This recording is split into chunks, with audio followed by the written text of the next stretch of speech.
자, 오늘 금요일은 여러분들과 함께 여론조사 흐름을 분석하는 시간입니다. 오늘도 김봉신 메타보이스 부대표 나와 있습니다. 안녕하십니까? 안녕하십니까? 네, 이번 주 대통령 지지율 알아봐야 될 것 같은데요. 예. 개요부터 한번 들어보죠. 예, 조사 6월 18일부터 20일 3일 동안 진행이 됐고요.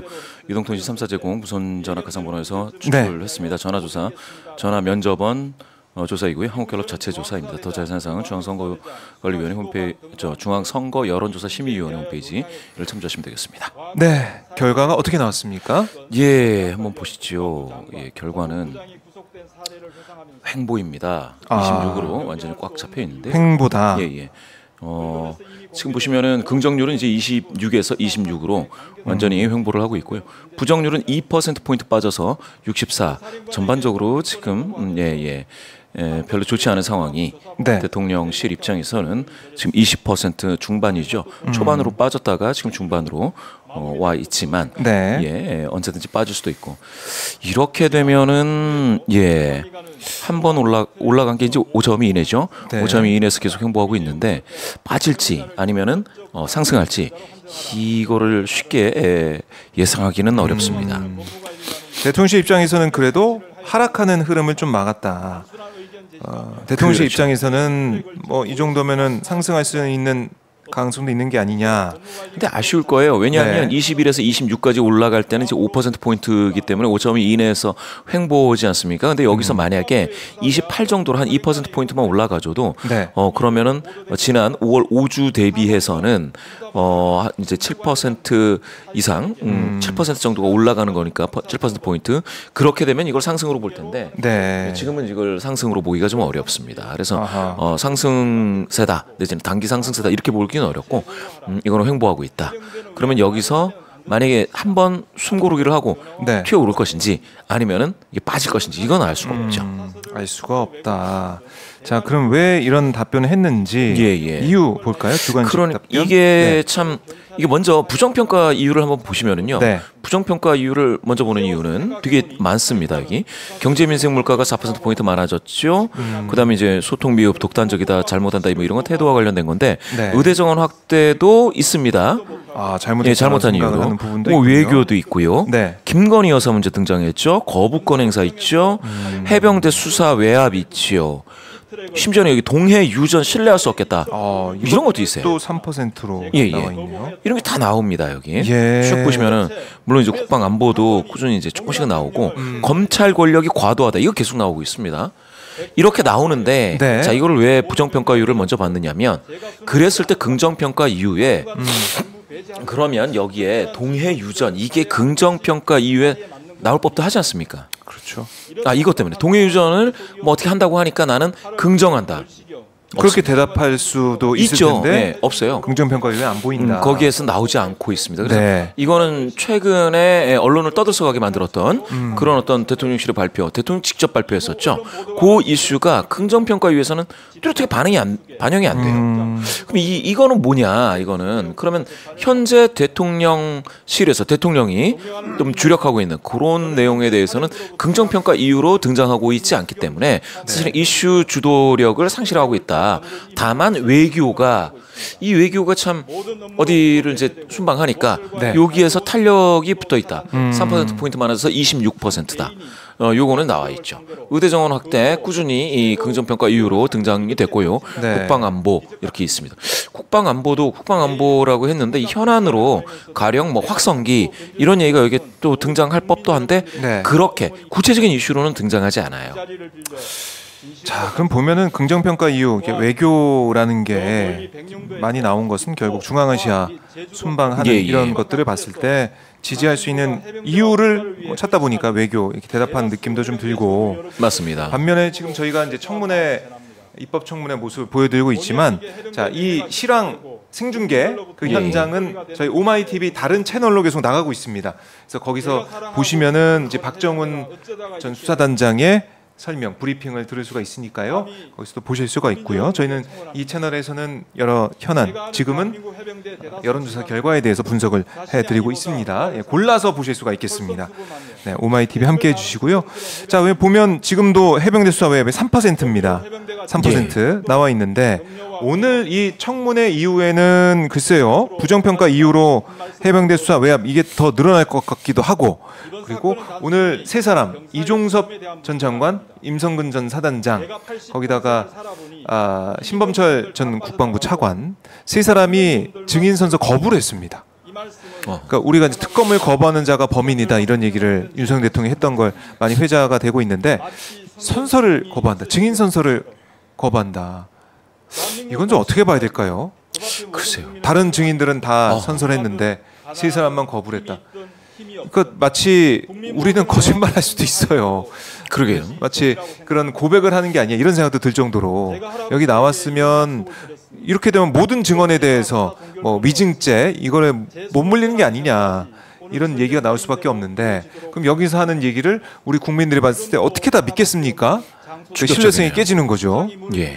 선서 안 하는 경우 저도 못 본 것 같은데 예. 선서 안 했습니다. 이런 부분 또 오늘 나오는 여러 가지 이제 발언들 질의 과정에서 있는 이제 답변들 이런 것들도 윤석열 대통령 지지율에는 좀 영향을 주겠습니다. 영향을 주겠죠. 아무래도 지금은 지지를 이제 보내지 않고 뒤로 빠져 있는 그런 분들이 다시 윤석열 대통령을 지지하는 쪽으로 가는 데는 상당히 그 심리적인 저항감이 발생할 거다.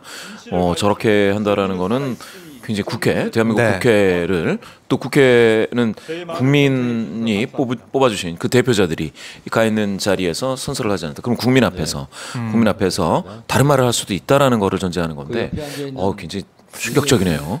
이것만 봐서도 제대로 오늘 증언이 나올지 답변이 나올지 여기에 대해서는 많이 또 우려를 할 수밖에 없습니다. 강제로 증인 안 되는 건가요? 자기가 그냥 하는 건가요? 그렇습니다. 증인 선서 할 수 있고 거부할 수도 있고 거부를 했다는 건데 글쎄요. 그렇게 되면 결국 또 누군가를 보호하기 위해서 증언을 제대로 안 하는 게 아니냐 뭐 이런 추측이 나올 수밖에 없지 않습니까? 공직자인데.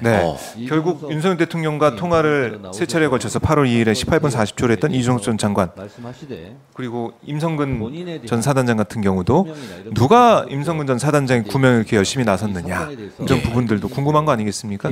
또 왜 구명조끼를 입고 보내지 않고 우리 아들들을 우리 군인 해병대원들을 그 사지로 몰아넣었는지 이것도 좀 궁금한 거 아니겠습니까? 여러 가지로 궁금한 사항들이 있는데 거기에 대한 제대로 된 답변이 안 나올 가능성이 있다. 이 부분 지적을 해야 될 것 같아요. 지적을 해야 될 것 같고요. 답답할 수밖에 없고 여기 보시면은 방금 말씀 주신 것처럼 해병대 수사 외압이 뚜렷하게 등장하고 있습니다. 이 부정평가 이후로 뚜렷하게 등장하고 있다. 이게 지금 이후에 윤석열 정권에 대해서 윤석열 대통령의 지지율에 있어서 악영향을 줄 수밖에 없다. 많은 국민분들이 지금 이 의혹의 눈초리로 지금 바라보고 계신데 여기 보시면 거부권 행사와 함께 해병대 수사 외압이 등장하고 있다라는 거. 이거를 왜 대통령실에서는 안 보고 있을까요? 그래요. 지금 청문회가 진행이 되고 있고요. 이종섭 전 장관도 나와서 답변을 하고 있는데 자, 이 부분 오늘 저희가 주목을 계속 해보겠습니다. 역시 이제 경제 민생 물가 얘기를 부정평가 위해서는 많이 하고 있습니다. 어렵다, 힘들다, 자영업자들의 고통. 그렇죠. 이거는 전혀 나아질 기미가 좀 안 보이고 있다 이렇게 볼 수도 있겠네요. 그렇죠. 이건 계속 등장하고 있는 내용인데 여기를 보시면은 경기 전망 좋아질 것이냐 나빠질 것이냐 그리고 그걸 뺀 네스코어로 봤을 때 2021년까지만 하더라도 지금 파란색도 있고 이러지 않습니까? 보실 수가 있는데 그 얘기는 이제 좋아질 거라는 전망이 나빠질 것보다 파란색이니까 더 좋았다. 2021년이면 문재인 전 대통령 시기가 되겠습니다. 그때는 이제 이렇게 빨간색이 등장하더라도 뭐 두 자릿수도 있지만 한 자릿수가 있었고요. 파란색도 있었는데 지금 한번 보시겠습니다. 2022년 이번 현 정부가 들어서고 나서는 빨간색으로 두 자릿수가 계속 되고요. 이번에 조사한 6월 이번 조사죠. 지금 보시면은 마이너스 36, 즉 나빠질 것이다가 절반. 지금 많은 국민분들께서는 지금 경제에 대해서는 부정적인 전망이 더 강하고요. 우세합니다. 되게 힘들어하시는 그런 모습입니다. 힘들어하는 모습이 느껴지고 있다. 경제 상황이 좋아지지 않고서는 이 부정평가 이 퍼센테이지 60%대인데 이게 낮아지기는 쉽지 않겠네요. 그렇죠. 좋아지기가 어려울 겁니다. 네. 대통령 긍정률이 지금 이게 이렇게 되고요. 지금 국민의힘 그 호감도와 관련해서도 네. 별로 지금 좋은 상황은 아니죠. 네. 그 과정을 제가 이제 분석을 해봤을 때는 상당 부분 자영업자 중에서도 많이 좀 안 좋은 부분이 있어서 네. 지금 이렇게 경기에 민감하게 영향을 받는 그런 직업군에서 상당히 정부 여당에 대해서 네. 지금 따가운 눈초리로 좀 보고 계신 것 같다. 이렇게 분석할 수 있겠습니다. 네. 그러니까 윤석열 대통령이 그동안 이 지지율 상승을 위해서 생각을 하고 있던 쓸만한 카드라고 했던 석유 시추 대해서도 동해 유전 발표에 있어서도 신뢰할 수 없다는 얘기가 나오고 있고. 맞습니다. 그 부분은 이제 뉴스원이 네. 한국갤럽에 의뢰를 해서 조사를 했습니다. 이 조사는 지금 방금 보여드린 조사하고는 좀 다르지만 역시 마찬가지로 무선 전화 면접이고요. 무선 네. 번호는 휴대전화 가상번호입니다. 예, 이 조사 내용을 한번 보시게 될 것 같으면은요. 네. 조사 시기 말씀드려야 되는데요. 조사 시기는 6월 14일부터 15일 진행이 됐고요. 이 조사 결과도 역시 마찬가지로 한국갤럽 홈페이지 및 선거여론조사 심의위원회 홈페이지를 보시면 되겠습니다. 여기서 보시면 정부 예산 투입을 해가지고 시추하는 거, 네. 예, 정부 예산을 투입해서 시추하는 것을 찬성하느냐 반대하느냐를 그 설문을 했더니 반대가 51, 절반이 반대한다고 나왔습니다. 찬성이 42인데요. 물론 42도 적지 않지만 네. 이 격차가 9%포인트로서 오차 범위를 넘어서 반대 여론이 더 많다, 더 우세하다 이렇게 보시면 되겠습니다. 그래서 지금 동해 유전과 관련해서도 여론은 그다지 좋지 않고 이 정도 되면 어떻게 보면은 아니 뭐 산욕이 될 수도 있으니까 한번 파봐라 대신에 네. 그렇게 이제 시도를 함으로써 거기에 이제 경제적인 효과가 좀 있지 않겠느냐 이런 의견이 있을 수도 있는데 이렇게 반대가 절반이라는 거는 정부에서 또 이거 대통령이 직접 나서서 이야기한 거거든요. 거기에 대해서도 신뢰할 수 없다라는 응답이 이와 같이 형성이 돼 있다라는 거를 의미합니다. 뭘 하더라도 좀 신뢰가 좀 그렇네요. 떨어지죠. 지금 그래서 중도에서 보시면 네. 이게 이미 정치적인 이슈가 됐는데 중도에서 반대가 54예요. 이렇게 보시면 중도 성향이신 분들 중에서도 지금 대통령 어떤 메시지, 네. 또 정부의 어떤 입장 이런 것들 지금 시추를 하겠다라고 또 나서고 있는 것 같은데 거기에 대해서 반대하고 있는 중도 성향이신 분들 중에 네. 반대가 우세하다 이렇게 좀 보시면 되겠습니다. 반대가 많은 모습. 결국 윤 대통령이 국민들 입장에서는 뭔가 청사진을 그려볼 수도 있는 그런 사안들임에도 왜 윤 대통령이 그걸 지금 이 시점에 발표를 했느냐.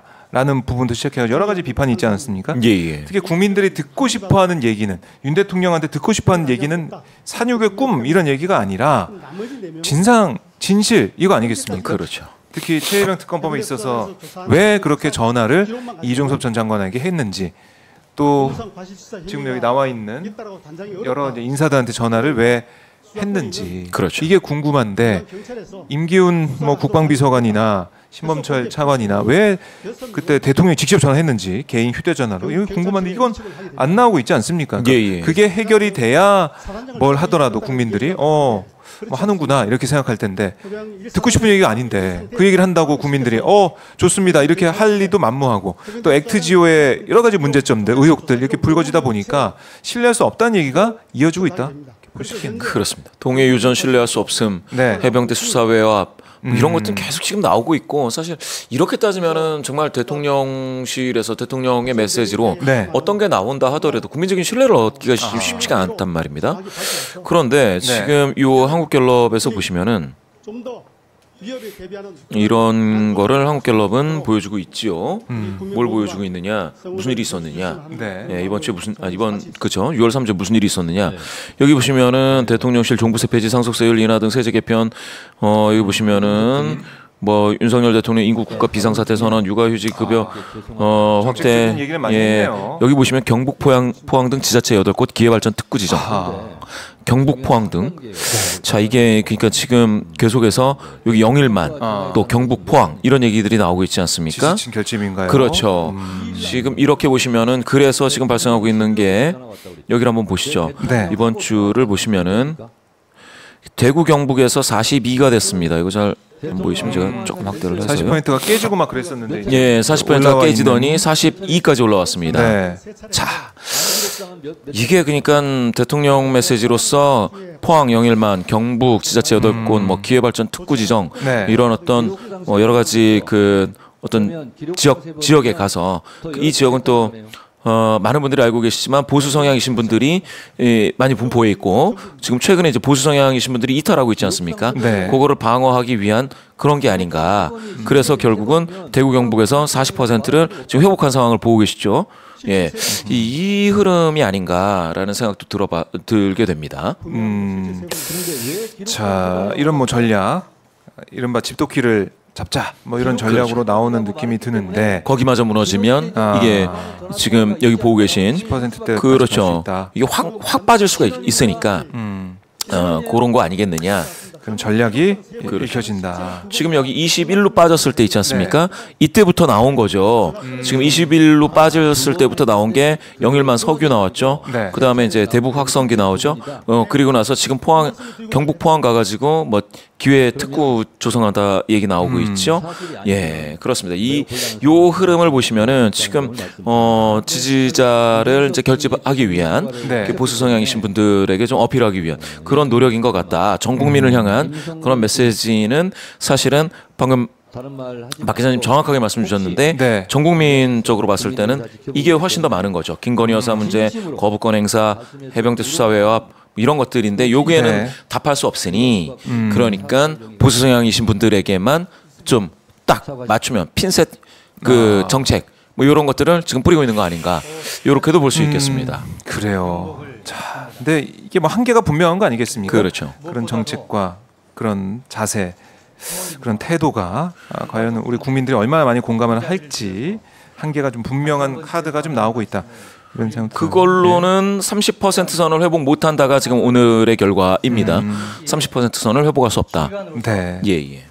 10%까지 내려오는 것만이라도 좀 막아보자. 뭐 그런 차원의 움직임만 보일 수 있다라는 거고요. 알겠습니다. 자, 이 대통령 지지율이 2주째 이어지고 있는데 다음 주에는 어느 정도 또 변화가 있을지 출렁임이 있을지 지켜보도록 하고요. 예.